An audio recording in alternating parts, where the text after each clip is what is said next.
From the station working for you, this is WRTV News at Noon, streaming now.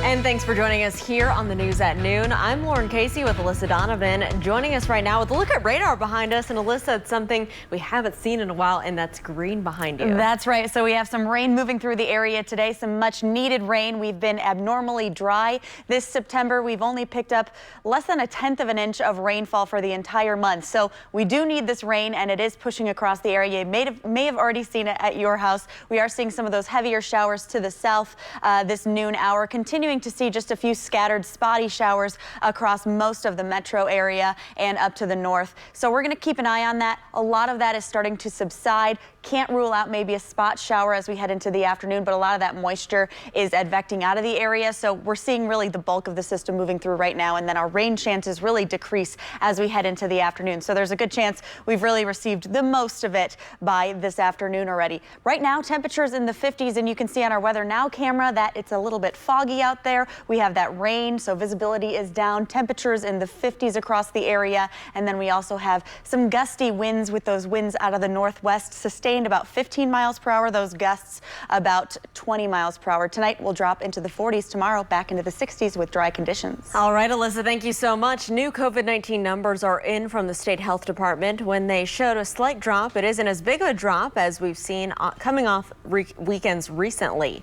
The state says 879 new cases were reported, along with 11 additional deaths.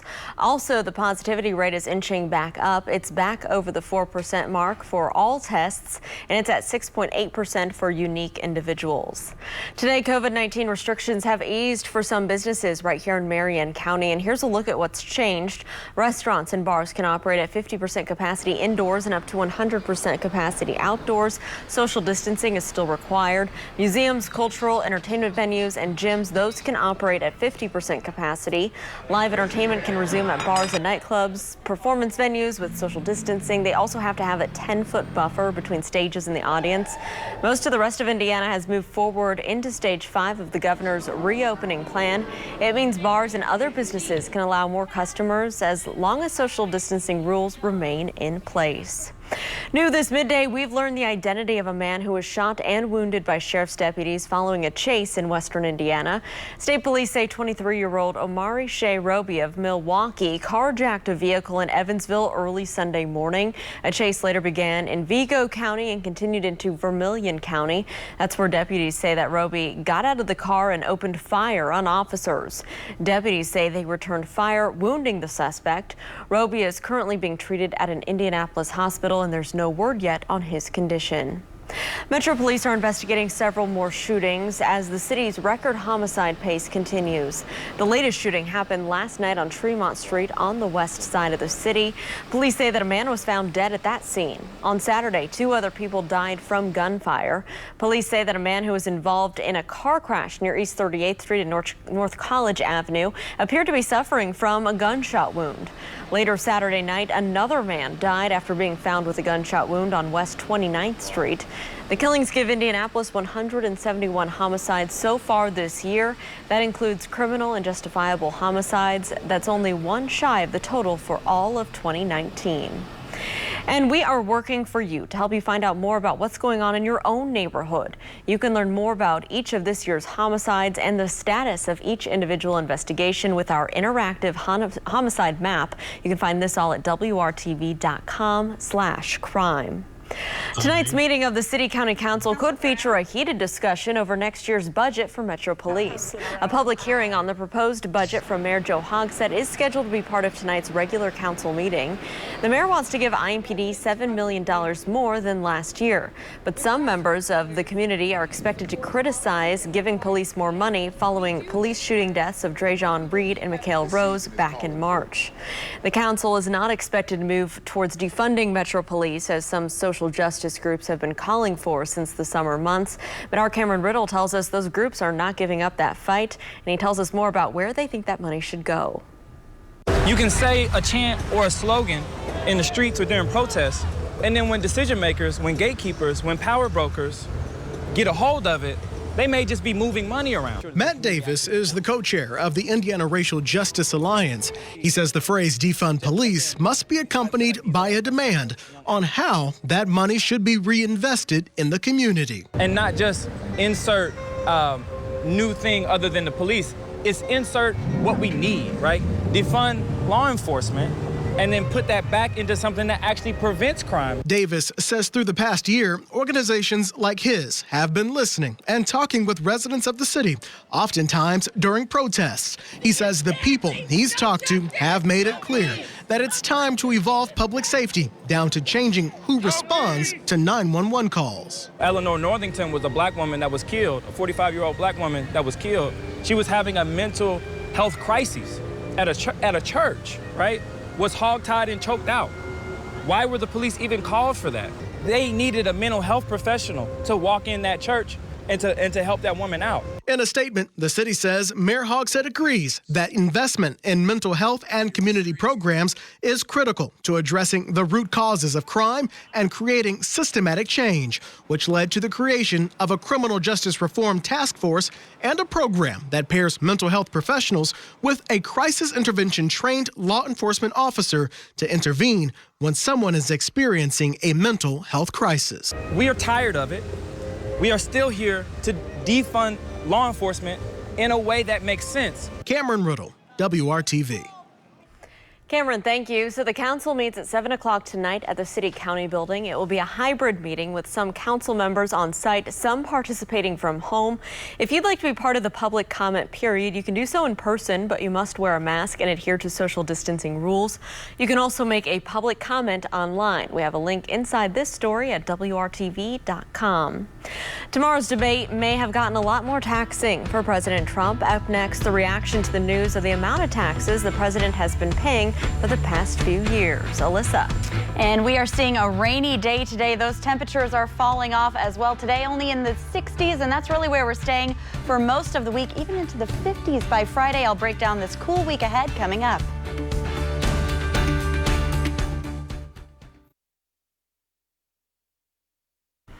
Welcome back. We're just over 24 hours from the first of 3 presidential debates, and the campaign is now being dominated by the story from the New York Times that shows President Trump paid just $750 in federal taxes for 2 consecutive years. ABC's Elizabeth Schulze is in Washington now with the latest. The New York Times saying it obtained more than 2 decades of President Trump's tax information, uncovering data the president has so far refused to release, citing an audit.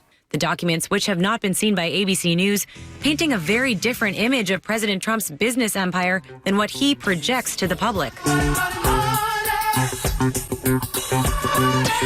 According to the New York Times, President Trump paid just $750 in federal income taxes in 2016 and 2017, and he paid no federal income taxes in 10 of the past 15 years.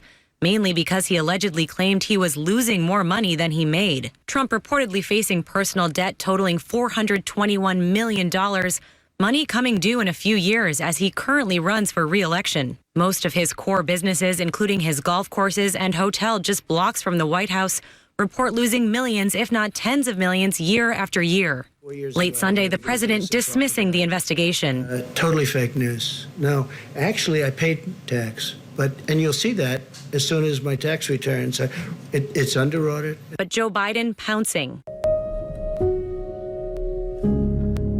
Releasing a new ad highlighting the tax burdens of teachers, firefighters, and nurses, totaling up to $10,000. The president's personal finances now likely to be a topic tomorrow night during the first presidential debate in Cleveland. Other topics will include COVID-19, the economy, and the Supreme Court. The candidates preparing for the high-stakes debate with tens of millions expected to watch from home. I'm prepared to go out and make my case as to why I think he's failed. Tomorrow's debate will look a little bit different than in the past because of the pandemic. While the candidates won't be wearing masks on stage, they won't be shaking hands either. Elizabeth Schulze, ABC News, Washington. Well, tomorrow's debate you can watch live tomorrow night. Our coverage begins at 8 o'clock with the debate between President Trump and Joe Biden starting at 9 o'clock. Again, that's tomorrow night live right here on WRTV. Well, there's a lot of heated talk between the candidates, but voters want to know what they think about the issues. Next, an in-depth look at the security of the election and where the president and his Democratic challenger stand. And let's take a live look outside right now. We are monitoring some wet conditions here, and it is foggy and cloudy, as you can see from our camera here up in the clouds. So we'll get a check of how much rain we're getting today with our own Alyssa Donovan. That's all coming back here on the News at Noon. Stick around.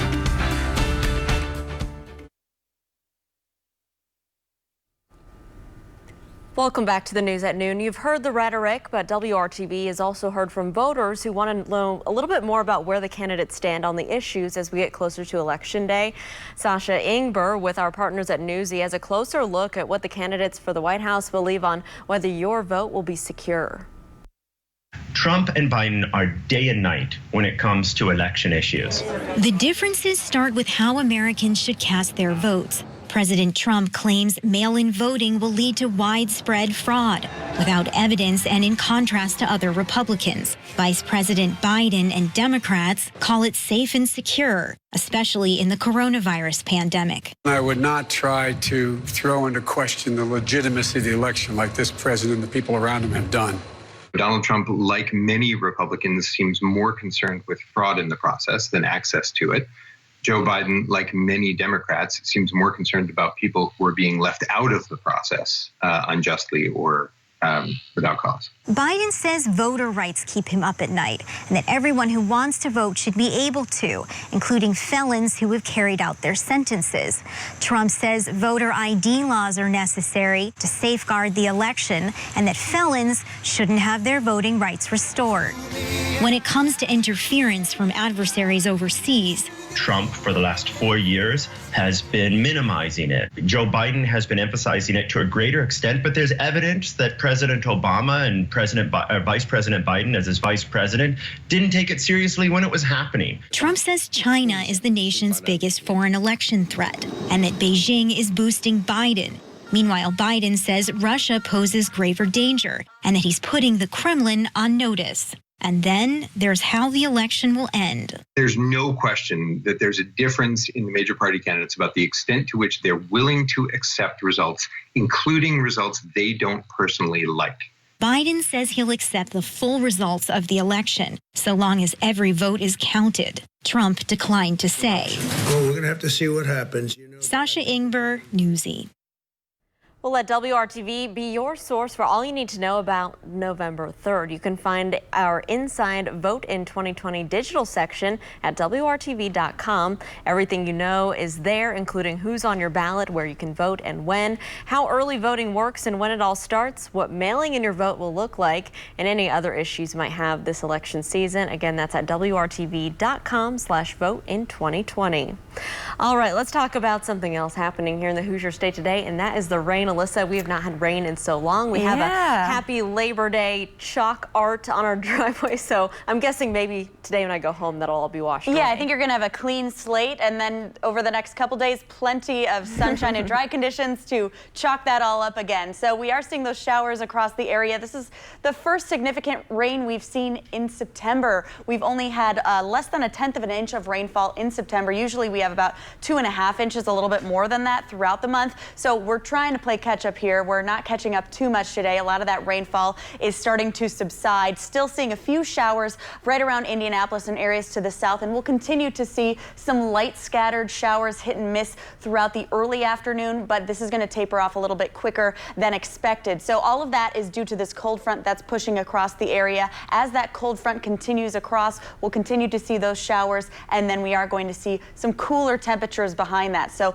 that cooler air is moving in right behind all of these these showers. So right now on TrueCast, you can see that's the noon hour, still seeing significant showers in some spots. And then by 2 and 3 o'clock, we'll just see some spotty showers before we really see most of that out of the area by 4 or 5 o'clock this afternoon. We'll be left with partly to mostly cloudy skies for our evening. Temperatures will drop off into the 40s tonight, and then we are going to see drier conditions as high pressure builds in behind this. So here's what we're looking at for rainfall totals. We've seen those go down a little bit as we've gone through the day. We're only at about a 1/4 inch for most of us. Some areas could see up to a 1/2 inch, but it looks like most of us are going to be on the lower side with those rain potentials for today. We are abnormally dry across central Indiana, so we really do need this rain. It would be nice if the system produced a little bit more, but it is going to help this situation that we are monitoring. We have a moderate drought just to the east of Terre Haute, and then a lot of us are under that abnormally dry condition for this time of year. And you can see outside a little bit foggy. We're down to just 2 miles of visibility in Indianapolis and areas to the southeast, seeing some of that fog develop as well. Winds are out of the northwest about 12 to 15 miles per hour today, sustained winds, and we are seeing those gusts close to 20 miles per hour. So you'll notice a breeze as you step outside. It's 55 degrees right now, and temperatures are going to hover into the low 60s this afternoon. Some areas might stay in those mid 50s just because of that rain cooling that we're seeing, and then those gusty winds as well, helping usher in that cooler and drier air that is going to take over the next couple days. So highs today, 61 degrees, and then cooler for the rest of the week. We're going to be below average. Usually we're in the mid 70s this time of year. 60s for Tuesday, Wednesday, Thursday, and then Friday possibly dropping into the 50s. Plenty of sunshine, though, and drier conditions for the rest of the week. All right, Alyssa, thank you so much. Well, you can buy just about anything online these days, but the bigger the item, the more you'll have to be careful.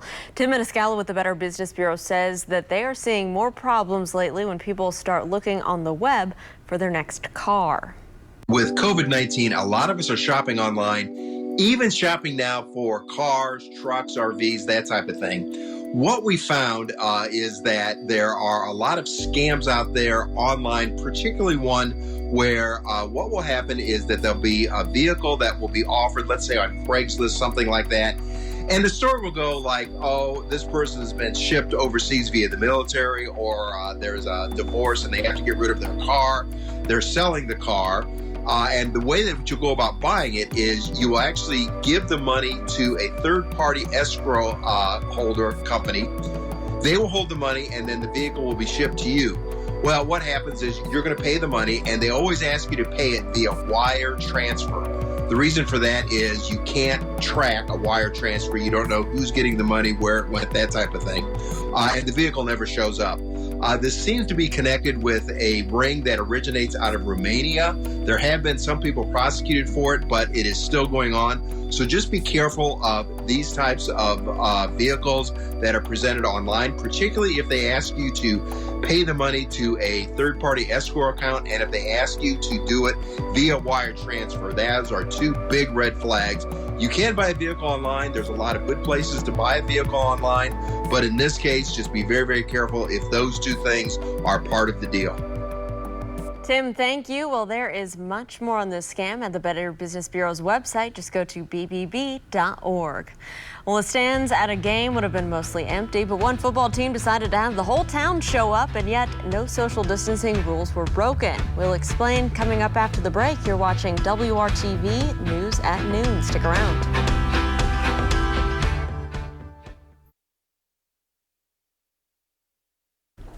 So most NFL stadiums will be mostly empty this entire football season, empty of people, that is.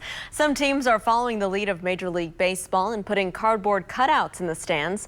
Denver Broncos on Sunday had some live fans in attendance, but they wanted to fill the stadium even more, so they did this. The Broncos invited cardboard cutouts of the entire town of South Park to enjoy their game. All of them masked up, of course, including Kyle, Stan, Cartman, and Kenny, who somehow managed to stay alive the entire game as opposed to their TV show.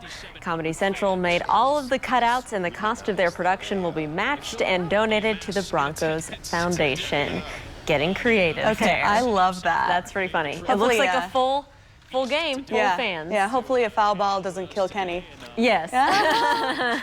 We're going to have some really nice weather for the rest of the week. Today, however, is a rainy day, which actually is a good thing. We've really needed the rain in central Indiana. We're looking at the potential for up to a 1/4 inch of rainfall for most of us. Highs today in the 60s, a little breezy outside as well. You'll notice that it's a little foggy outside as well right now. And tomorrow we are going to dry out, much drier for the rest of the week with sunshine and temperatures in the 60s. All right, Alyssa, we need the rain. Thank you so much. And thank you for joining us and making WRTV your choice for news. Come back and join us for the news at 5. Have a great Monday.